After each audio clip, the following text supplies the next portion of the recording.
So hello everyone and welcome to the MBH Corp channel for the second video in our monthly roundup videos with our CEO Callum Laing. My name is Lisa Maynard-Atem and I'm the newest addition to the MBH family. I recently joined as the apprentice to the board of directors. So let's kick things off. Hi Callum, how are you? I'm very well, thank you, Lisa. It's lovely to see you again. You too, likewise. Anyway, I thought we could kick off today with caravans, interestingly enough, because my mum and I have actually been having a conversation about where we're going to go in the country, because obviously here there are travel restrictions and my mum is a big caravan fan and there's been a lot of talk around, a lot of people are obviously buying more caravans in the UK to go on staycations, which got me thinking about the wonderful Robinsons Caravans, because obviously they have been doing really well. So I thought maybe we could kick things off talking a little bit about them. Yeah, it's an interesting one because Robinsons joined us back, I think, February or March of last year. And it was the people were starting to talk about COVID, but the lockdowns and things hadn't really happened. And I remember I got a little bit of ribbing from my friends about buying a 64-year-old caravan company. I think up until quite recently, caravans had quite a negative perception because people tend to get stuck behind them on long roads. And anyway, of course, yeah, because of these lockdown restrictions, people are all buying caravans and there's been a huge demand. And yeah, we've had some, I mean, the team at Robinsons are fantastic anyway, and that they worked flat out through COVID to try and solve this and solve the sort of supply problems, which there's more demand than supply, which for a small business owner, there's two major problems. One is you don't have enough clients, or the other is you have too many clients and not enough product, both of which are incredibly frustrating. So I know it was frustrating for Robinsons over certainly last year, but they've caught up and yeah, doing fantastic and starting to get some really nice media attention for all the work that they've done as well. Yeah, I saw a few of the articles and I dropped Paul an email actually a few weeks ago just about some ideas around social media. But yeah, because I historically, it's my mum who is the caravan fan. I'm more of like, hotel kind of person, but I'm kind of coming around to the idea now. So I might be dropping Paul an email in the not too distant future.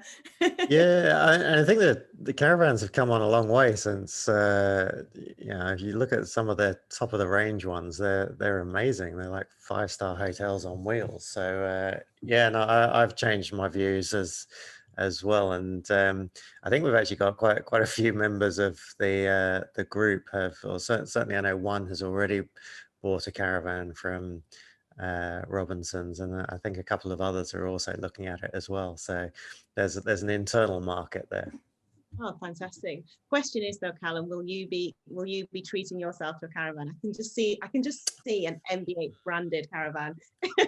Yeah, well, so I live in Singapore, which is a very small island. There's not a lot of places to go with a caravan here. Okay. I think, yeah, if it was Australia or somewhere, I would definitely be up for it. Okay, fantastic. Something else as well that I wanted to talk about was MBH recently achieved 5 stars from the Support the Goals initiative in relation to the ESG credentials. And for anybody who doesn't know what ESG stands for, it's environmental, social and governance. Obviously, that's a fantastic achievement. So I thought, yeah, maybe we could talk a bit about that. That's okay. Yeah, so it's a really interesting one. I think within the entrepreneurship world and within the small business world, people have been talking about social entrepreneurship and entrepreneurship for greater good for decades. I mean, it's always been on my radar as a topic of conversation. All of my peers, that there's always been that play, and it's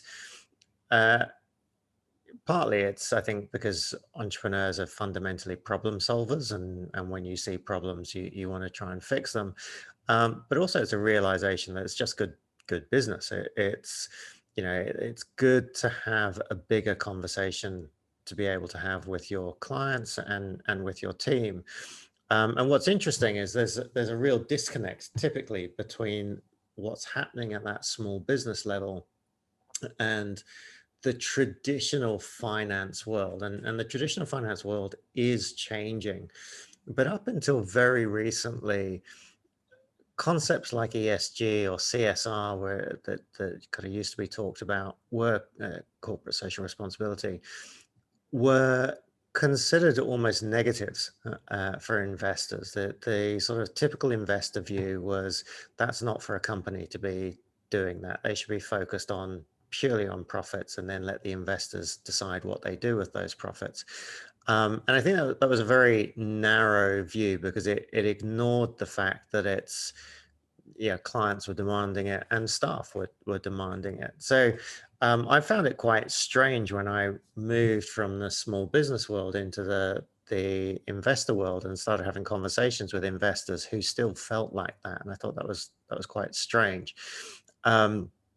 So for us, it's a very natural thing. I think what we've been trying to do, and Vicky Sylvester has been doing a phenomenal job of helping us to build the ESG credentials, is I think the challenge for those investors that do understand the value in it and do want to invest in ESG companies that are doing the right things and with the right values, is how do you measure it? How do you make sure it's genuine and it's not just greenwashing? And I think one of the things that Vicky has worked hard on is getting us this 5-star rating, to get that third body approval. And I think, look, I think it's still relatively new in the world of investment, so I think it's still evolving. I mean, certainly we are actively going out and trying to find ESG investors and trying to understand what it is that they want, because actually almost all of the companies in the group are already doing loads of cool stuff in the communities, whether it's creating jobs or going out supporting in different initiatives. But we need to understand how best to articulate that in a way that investors can see that value. So I think that's kind of a work in progress for us, and this was a good first step. Yeah, it's a fantastic first step. And I think as well, that kind of moves us nicely into an article that I was reading on sustainable investment that you shared with us the other day. And I thought it'd be kind of nice to talk around that. Because as the article said, there's been an increase in money being directed at ESG investment. Why do you think that is? I like to think they're finally catching up with the rest of the world.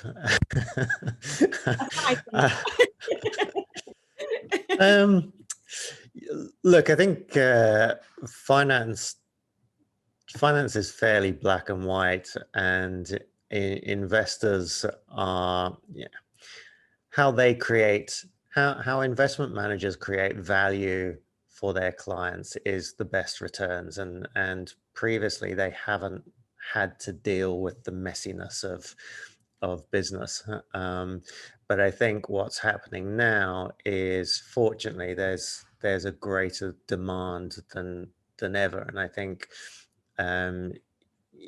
LPs, so limited partners that are putting money with investment managers, are starting to say, hey, look, this is my kid's future.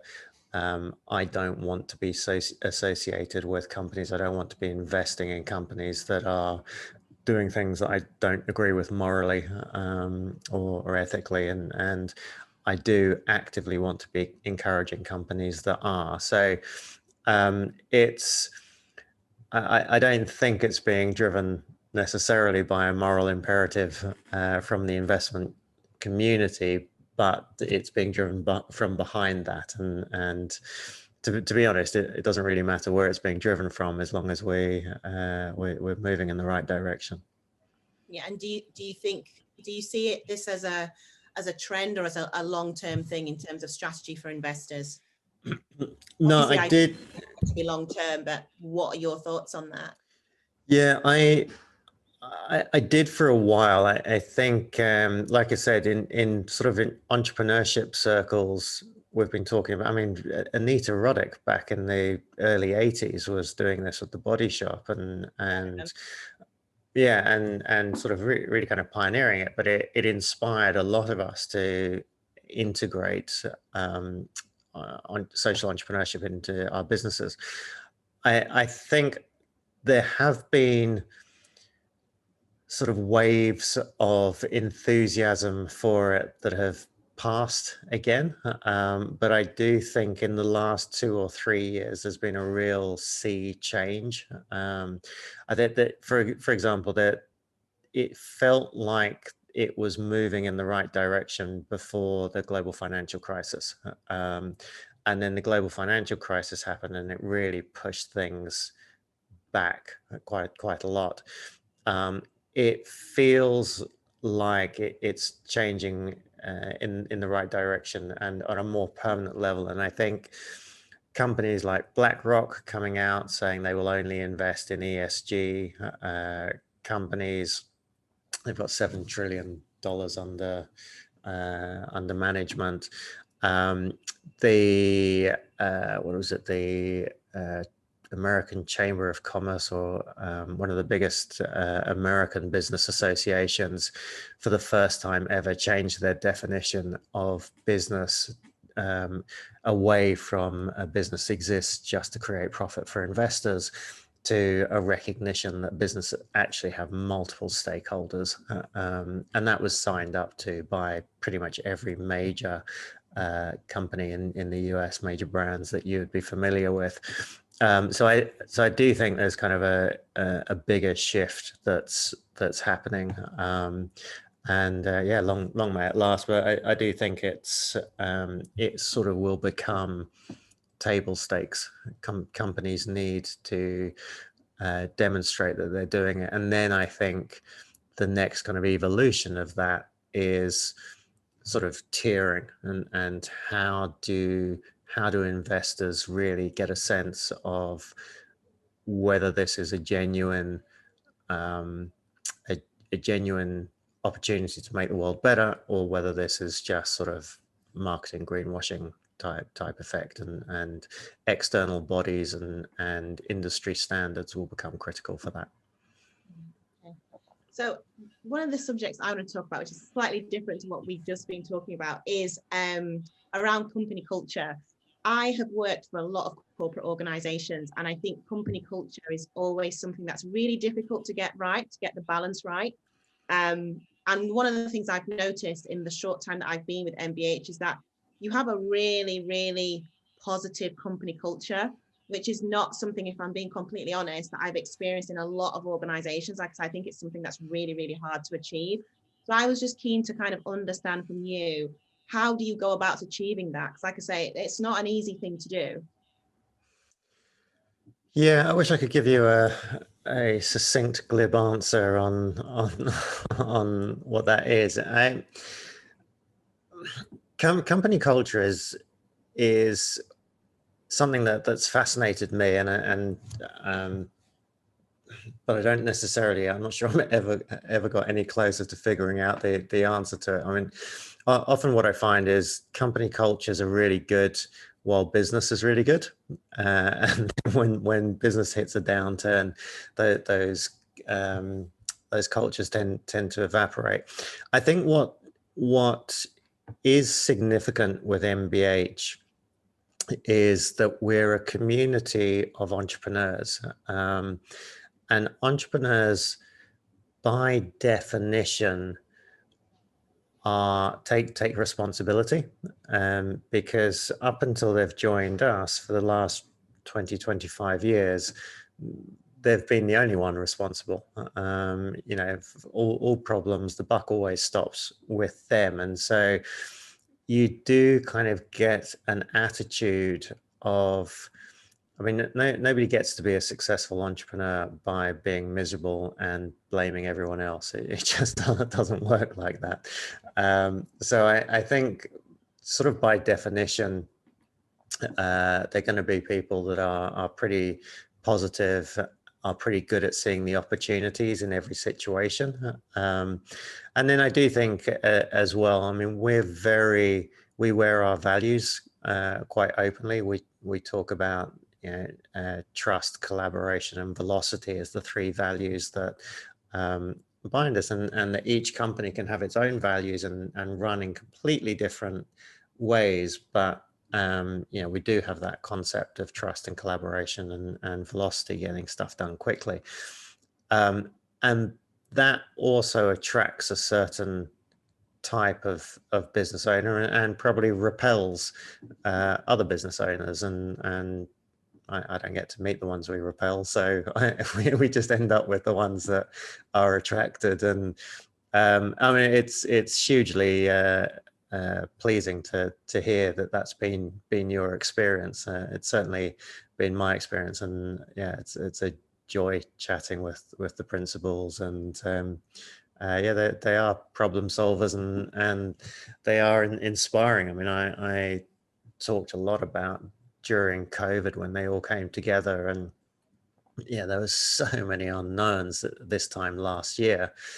Still quite a lot of unknowns, but this time last year there were so many unknowns, and yet the complete spirit was, oh well, let's, you know, we've dealt with stuff before, let's roll up our sleeves, get it done, and be as fair as possible with our clients and our staff, and yeah, let's get on with it. And yeah, it's very, very inspiring to be around. Yeah, I must admit, I've met with obviously quite a few of the principals, and everyone's just been really lovely. There's a real sense of community, which I've never experienced before in a company. I've worked in companies where people have got on well, but it's there. I do feel like with MBH, there is a real sense of community amongst the principals and the business owners, which I think is really, really nice. I think it's a really nice thing. And like I say, everybody's been really welcoming, and everybody's very supportive of each other, which is more than anything, I think for me, that really stands out. Yeah, and I guess it sort of self-reinforces as well. So, you know, if your experience as a board member is of that, then the next board member that comes in, you carry that on, and so on with the companies as well. I think sometimes in a corporate environment, you have politics and you have empire building that is, you know, becomes what is rewarded, and so you kind of end up with that politics and potentially, you know, I've worked with in groups of companies before, and you know, they had the same shareholder, and it always made sense for sister companies to work together, but you know, it was far easier to work with somebody outside of the group than it was to work with one of the sister companies, because there was so much rivalry, and they were almost pitted against each other, whereas all of our companies all have a stake in each other's future, and so it's, yeah, it is a much more collaborative environment, but yeah, great to hear that that's been your experience. One other question I had was, obviously, you know, the people piece is really, really important when it comes to creating the right kind of culture. Is there anything that you or MBH looks for from a people perspective when you're bringing companies on board? Because like I say, for me, it's probably the first time that I've been a part of an organization where the culture is that positive. So I'd just be curious to know, is there anything specific that you look for when you're looking to bring companies and individuals on board?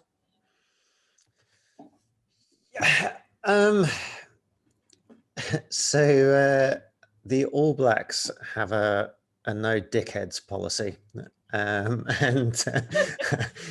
basically, I think actually that they stole it from an Australian rugby team, but it was basically a recognition that the team is more important than an individual, and you can have a incredibly talented individual, but if they are a dickhead, then it's going to cause the team to dysfunction. And so the All Blacks said, all right, like, the team always comes first. And I think, I'm not sure we consciously have that, but I do think we kind of, either we consciously filter them out, or they just realize very quickly as they go through the process of, you know, reading the books and watching the videos that this isn't an environment where that they're going to be comfortable. And so, yeah, like I said, it is quite a it's quite a sort of self-filtering process. So I give you an example.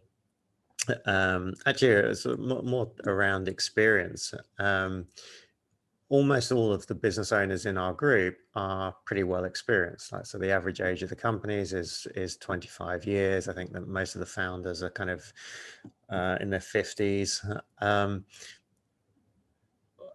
It's not that we wouldn't work with a younger founder, but when if you're a founder and you're in your 30s, typically you're still trying to prove to the world that you can do everything yourself, and that's fine. Like, that's, you know, that's part of the game. It's you have to learn a few lessons and get a few bloody noses before you realize that actually it might be easier to team up with other people to achieve the same goals. And I think by the time a business owner comes into our world, typically they've already worked out that okay, yeah, that they could achieve their bigger goals, take their company to the next level. They don't have to do everything themselves. They don't have to take their company public. They don't have to do all the investor relations, all that stuff themselves. They could actually join and be part of a bigger group and get a lot of the benefits without the hard work. So from that respect, it does kind of it is quite self-filtering. Yeah, well, yeah, so far my experience has been positive, so I'm sure it's going to continue in that vein. So I'm really looking forward to it. That's it for questions from me for today. Is there anything that you'd like to add, Callum, or anything you'd like to discuss before we wrap up?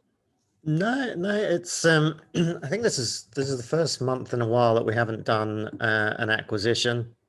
But actually, it's really, like, every small business I speak to at the moment is just so busy. It's really positive environment that certainly all the companies in our group are just having a great year. It's really bounced back, which is great to hear. I mean, there's some interesting supply chain issues that are starting to bounce around for people.